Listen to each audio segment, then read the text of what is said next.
खाली हाथ आई थी तू, और कितनी मोहब्बत करी हमने तेरे से। कोई एहसान नहीं किया आपने मेरे ऊपर यहाँ रख के। मोबाइल दो मेरा वापस। हुआ क्या है? आपको नहीं पता क्या हुआ है?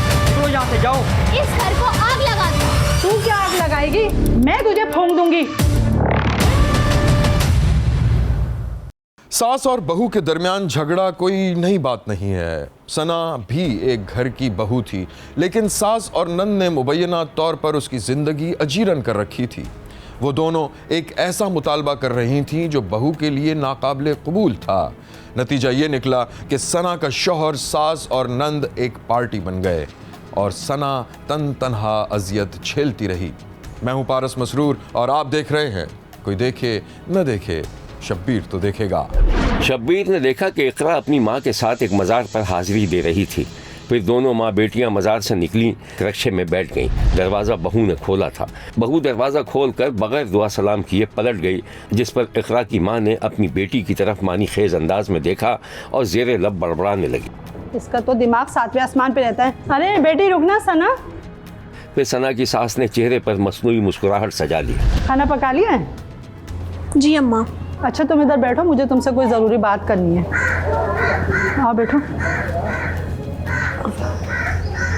सना बेटा, मैं ये कह रही थी कि जो तुम्हारा भाई है ना, इसकी कहीं बातचीत हुई भी है? नहीं, मेरे ख्याल से तो नहीं। अरे तो फिर तुम अपनी नंद के लिए बात करो ना अम्मी से। क्या हो गया अम्मा? मेरी मम्मा बिल्कुल भी नहीं मानेंगी। अरे तुम्हारे भाई को हम जैसे लोग कहाँ मिलेंगे? मैंने आपको कह दिया ना कि वो नहीं मानेंगी, मतलब नहीं मानेंगी। क्यों क्यों नहीं मानेगी? क्या बुराई है मेरी बेटी में? और हम लोग क्या इतने बुरे लोग हैं? बस कर दे अम्मा, मैं अच्छे से जानती हूँ आप लोगों को। क्या मतलब है अच्छे से जानती है? खाली हाथ आई थी तू, और कितनी मोहब्बत करी हमने तेरे से, कितना ख्याल किया तेरा हमने। आप तो मेरे पीछे ही पड़ गई हैं अम्मा, बस कर दें। जहेज नहीं लेके कोई एहसान नहीं किया आपने मेरे ऊपर यहाँ रख के, और मेरे शोहर को भी आपने मेरे खिलाफ कर दिया है। वाह क्या ज़बान चल रही है तेरी। ये सिला दिया है तुमने हमारी मोहब्बत का। मोहब्बत? मैं सब समझती हूँ, तुम खुद नहीं चाहती हो ये रिश्ता हो जाए। अच्छा सुन, मैं खुद बात करूँगी तेरी अम्मी से। आप उनसे बात नहीं करेंगी? क्यों भाई, क्यों नहीं बात करूँगी? तुम्हारा भाई और मेरी बेटी एक दूसरे को पसंद करते हैं। लो भाई, क्या बात है, मेरा भाई और आपकी बेटी को पसंद करता है। वो चाहेगा भी ना तो मैं ये शादी नहीं होने दूंगी। भाभी पूछा अपने अपने भाई से, और मैं उसके लिए मरी नहीं जा रही। अम्मा क्यों मुँह लग रही हो? इनको छोड़ो।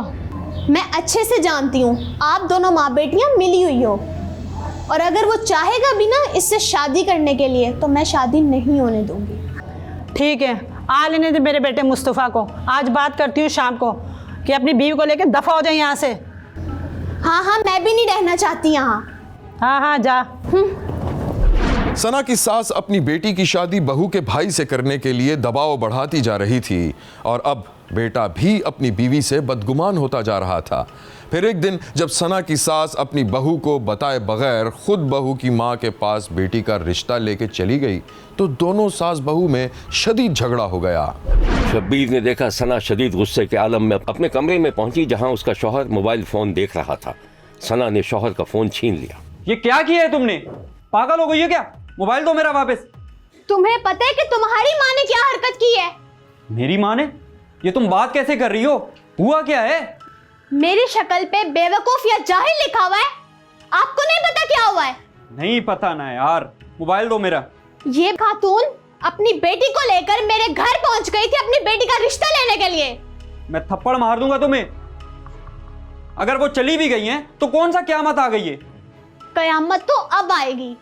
उन्होंने अपनी एक बेटी की शादी करके अंजाम देख लिया है, अब वो दूसरी की जिंदगी खराब नहीं कर सकती। सना, मेरे मुंह से कुछ सुन बैठोगी। निकलो यहां से, जाओ। अम्मा, अम्मा, क्या है? कहाँ गई थी तुम? इस डाइन ने बता दिया। हाँ गई थी, इसलिए गई थी कि इसके भाई ने रोज फोन कर करके इसके माँ से बात करने को कहा था। माँ, नहीं जाना चाहिए था आपको। मुस्तफा, इनको समझा लो वरना मैं इस घर को आग लगा दूंगी। छोड़े अम्मा, इनके मुंह मत लगे। तू क्या आग लगाएगी? मैं तुझे फूंक दूंगी, बेशर्म कहीं की। फूंके? हिम्मत है तो फूंके दिखाएं। सना, खामोश हो जाओ। अभी बताती हूँ मैं तुझे, सब्र कर, अभी बताती हूँ। शब्बीर ने देखा कि सना की सास मुबैना तौर पर भागती हुई एक कमरे की तरफ गई और जब वह वापस आई तो उसके हाथ में एक डब्बा था जिसमें मुबैना तौर पर पेट्रोल भरा हुआ था। इसके दूसरे ही लम्हे शब्बीर ने एक भड़कता हुआ शोला देखा और बचाओ बचाओ की आवाजें सुनी। मुबैना तौर पर सास ने तैश में आकर अपनी बहू को जला दिया था। बहू को अस्पताल पहुंचाया गया लेकिन वो जख्मों की ताब न लाकर हलाक हो गई। बेटी के मरने की खबर मिली तो सना के घर वालों पर कयामत टूट गई। मेरी बच्ची दी शादी नूं थोड़ी देर हुई है। पहले बिल्कुल ठीक ठाक सी, जो रिश्ता देंदे सी मेरे मुंडे लई ते असी रिश्ता नहीं लिया। उस तो बाद जड़ियां ने ना आवाज़ारियां बनन लग गईयां ने। मेरी बच्ची नूं बच्चा होने वाला सी, हामला सी। ਉਹਨਾਂ ਜਿਹੜਾ ਨਾ ਅਸੀਂ ਰਿਸ਼ਤਾ ਨਹੀਂ ਲਿਆ, ਉਹਦੀ ਵਜ੍ਹਾ ਤੋਂ ਘਰ ਦੇ ਵਿੱਚ ਲੜਾਈਆਂ ਝਗੜੇ ਤਮਾਸ਼ੇ ਲਾ ਕੇ ਉਹਨਾਂ ਮੇਰੀ ਧੀ ਉੱਤੇ ਪੈਟਰੋਲ ਸੁੱਟ ਕੇ ਉਹਦੀ ਸੱਸ ਨੇ ਤੇ ਉਹਨੇ ਅੱਗ ਲਾ दी। पुलिस ने इस अफसोसनाक वाक़े के बारे में जो कुछ बताया था वो ये है। यही एलिगेशंस लगाए गए हैं कि सास ने पेट्रोल छिड़क के अपनी बहू को आग लगा के जला दिया। जबकि इन्वेस्टिगेशन जारी है, सास शामिल तफ्तीश है और ज़ाहिर अफसरान ने बाला भी सुन के इंटरोगेशन करके पूरे मेरिट बेस ऑफिसर इंशाल्लाह तफ्तीश होगी। शब्बीर ने फिरोजवाला के इलाके हैदर रोड पर पेश आने वाले इस अफसोसनाक वाक़े की शदीद ज़म्मत की है और सना के कातिलों को करारे वाकई सज़ा देने का मुतालबा किया है। देखते रहिए, क्योंकि कोई देखे न देखे शब्बीर तो देखेगा। यहाँ हमारे प्रोग्राम का वक्त ख़त्म हुआ। अगले हफ्ते फिर नई कहानियों के साथ हाजिर होंगे इसी वक्त सिर्फ एक्सप्रेस न्यूज़ पर। देखना मत भूलिएगा, क्योंकि कोई देखे न देखे शब्बीर तो देखेगा।